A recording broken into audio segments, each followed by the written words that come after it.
Pour la petite fille de Mireille Knoll, qui vit en Israël, le geste antisémite qui a coûté la vie à sa grand-mère ne fait pas figure de cas isolé. Et l'État français, selon elle, semble à la peine pour y apporter une réponse.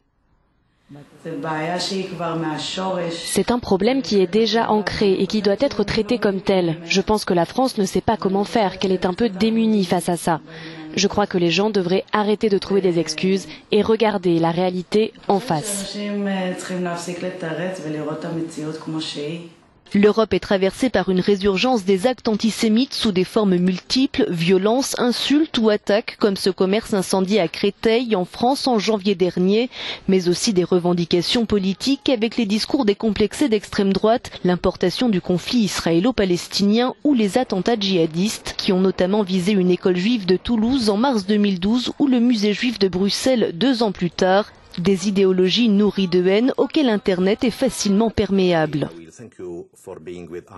Le problème des fake news est si fort aujourd'hui que même des gens neutres sont rendus très sceptiques par les théories du complot, qu'ils ne condamnent pas rapidement ces actes.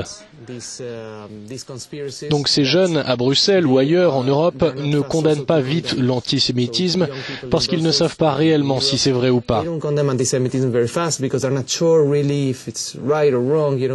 Le 19 mars dernier, le Premier ministre français Édouard Philippe a dévoilé les contours du plan de lutte contre le racisme et l'antisémitisme et souhaite plus de régulation sur la toile.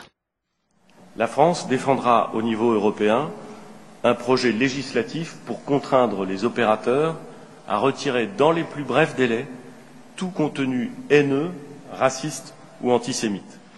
D'après un rapport de l'Agence européenne des droits fondamentaux rendu en novembre dernier, les actes antisémites passent le plus souvent sous le radar des autorités dans la majorité des pays européens.